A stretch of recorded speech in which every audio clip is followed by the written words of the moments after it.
welcome back to Inside Eastern Utah. We are now here with Lenise Peterman, who is also running for mayor of Helper City. And we're going to talk to Lenise about her platform and some of the things that she is hoping to implement if she is the successful candidate during the election. So Lenise, you moved to Helper in 2015. And I think since then you have been huge in community service. We hear your name a lot here at ETV10 in conjunction with Helper and some of the stuff that's happening there. You've co-chaired the Arts Festival for a couple of years, I think, and just you're doing a lot of stuff up there on the revitalization committee, and just great things happening. We keep talking about how exciting it is that Helper, the revitalization that we see in Helper, and how great that is. Right. I think Helper has really come to life. It's found itself actually in the last several years, and I'm excited to be a part of it. And I think to that endeavor, I've been visiting Helper since 2011, and I've stumbled upon it via an art connection, which is not uncommon. Sure. And then put together a plan that would allow me to move here permanently. So it's been kind of a plan of many years to get here. The idea being to have a career shift that allowed me to work more in my community and make a difference. So I feel like I've really achieved a personal objective by being able to do that, working on the festival for the past 2 years, and then chairing the revitalization committee. That's coming up on about a year at this point. So it's been a wonderful personal event for me, and running for office just seemed like the next natural step to keep this wonderful momentum moving forward and carrying it forward for not only us today, but for generations to come. Yes, go ahead. Sorry. I was gonna say, you've been certainly busy, and you dove right in after you moved here. You've also put in some time at the mining museum there on Helper's Main Street. You were the director there for a while. So you've really seen a lot of different aspects, from the volunteering in Helper City to the working in Helper City. It's really probably given a broad overview of what can happen in the area. It really does. I think that's something I can certainly bring to the table, is this idea of an overarching view of everything going on in Helper, and being able to explore that historic aspect. I've learned so much in such a short period of time, and it's such a great story. And being able to tell that, I think, is paramount to our success and sustainability as a community. So I'm excited to bring that to this particular office and broaden that view and seeing all of the moving parts. That includes the river restoration, what's happening there, and how that can positively impact Helper as a recreational destination. And then the historic aspect, which is seriously should be our branding, because of who we are, and the unique place we hold in Utah is just phenomenal.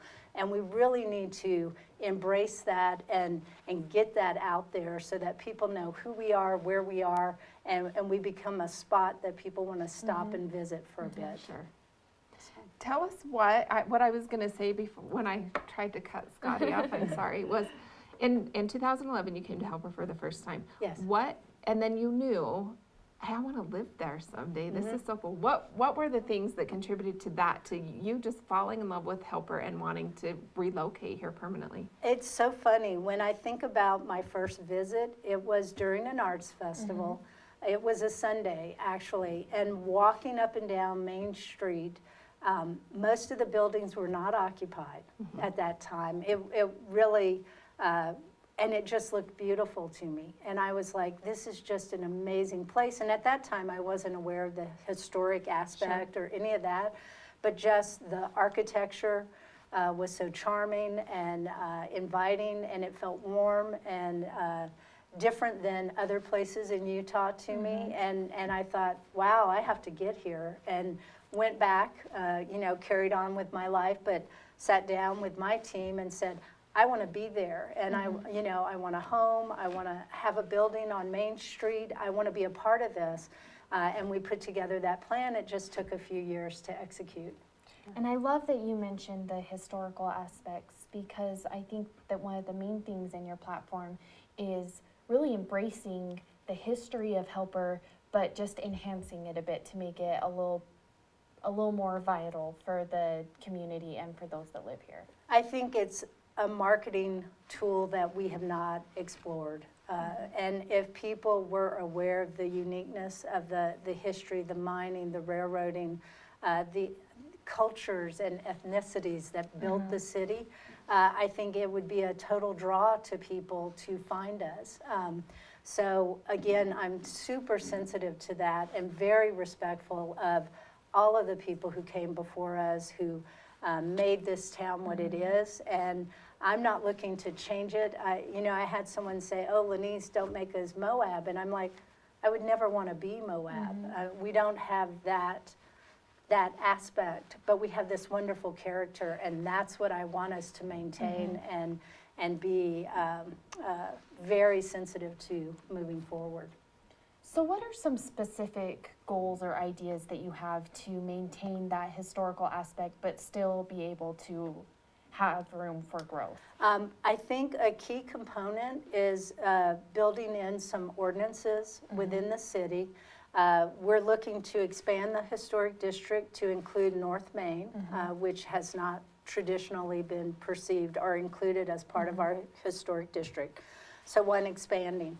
Two, the creation of ordinances which are not restrictive, but available to help guide people as they go through renovations and restorations, that we keep an eye on those facades and we make sure we're staying true to the architecture and the historic relevance of a given building. So I think we need to have some governance around that, so that we don't have people coming in and tearing down a building, because they can, today they could. But rather working with them to value what that core structure is, so to speak. So I think that's a key component, is implementing some of that. I think more components are signage, they call it now wayfinding, where people understand, hey, this building used to be a fish market. Back in the day, they would train in fish from San Francisco. We had a sushi place right on Main Street. But being able to convey that to people, I think, is paramount too. So I see it sort of as a larger coming together, all of these elements to reflect that historic aspect very strongly. And you've also been keen on the idea of updating the electrical grid of Helper. What would that mean for the residents and for visitors?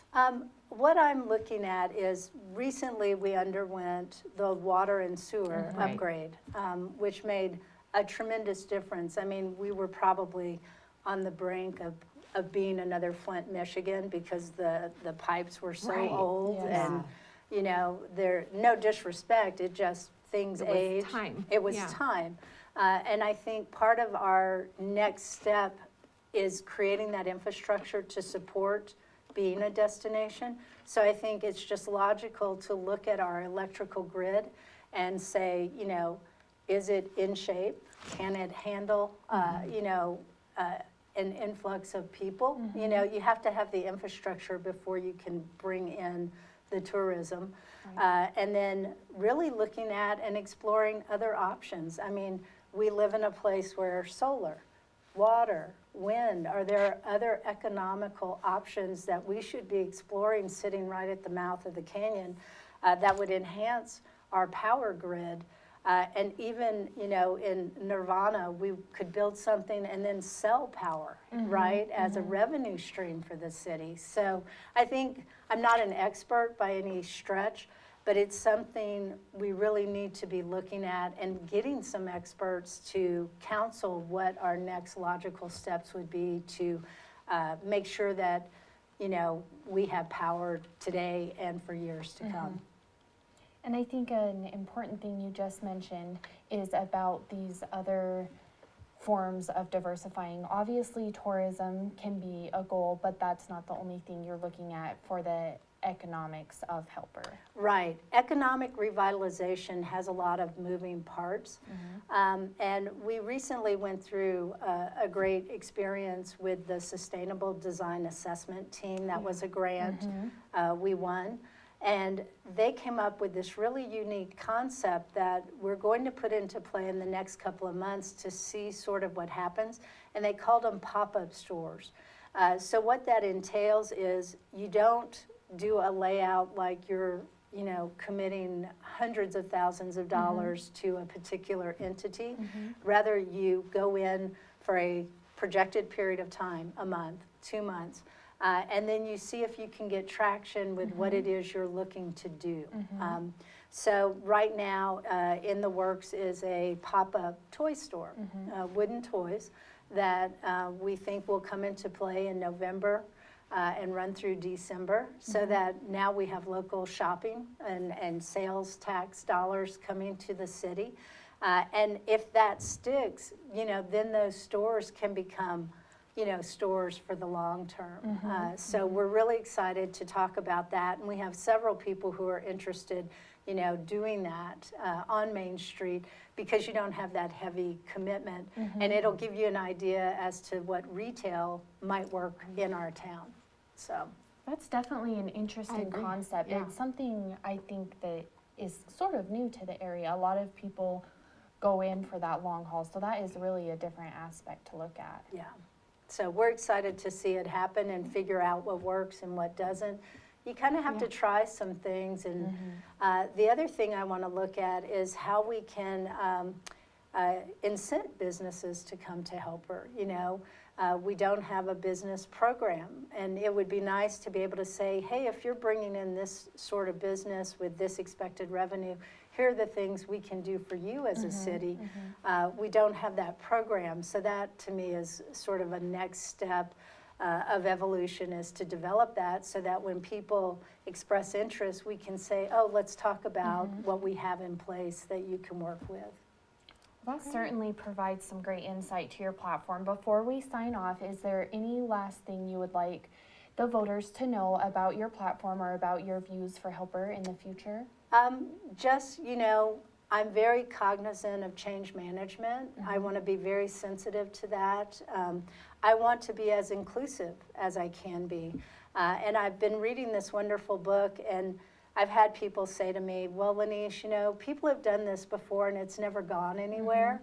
And this book gave me the answer. What we have that's different this time is something they call positive proximity, which is there's a benefit with us living together in a community. You bring skills and talents to the community that I don't have. I bring them, and we're beginning to appreciate that and come together. And I think that is just so cool and really very motivating. And I just want to keep that positive proximity going and keep the community in a great space, searching out funding in unique ways. There are so many things we can do to enhance our city, and ways to do it. We just have to put ourselves out there and be at all the tables we can be. Great. Well, we certainly appreciate your insight into the campaign and your platform. We wish you the best of luck for the election coming up. I'm sure busy times ahead of you. So we appreciate you taking the time to speak with us. All right. Thank you. Okay, Thanks for and thank coming you in. for joining this special episode of Inside Eastern Utah, where we learned more about the candidates for mayor in Helper City. Stay tuned. More of your favorite programming on ETV Channel 10 is coming up.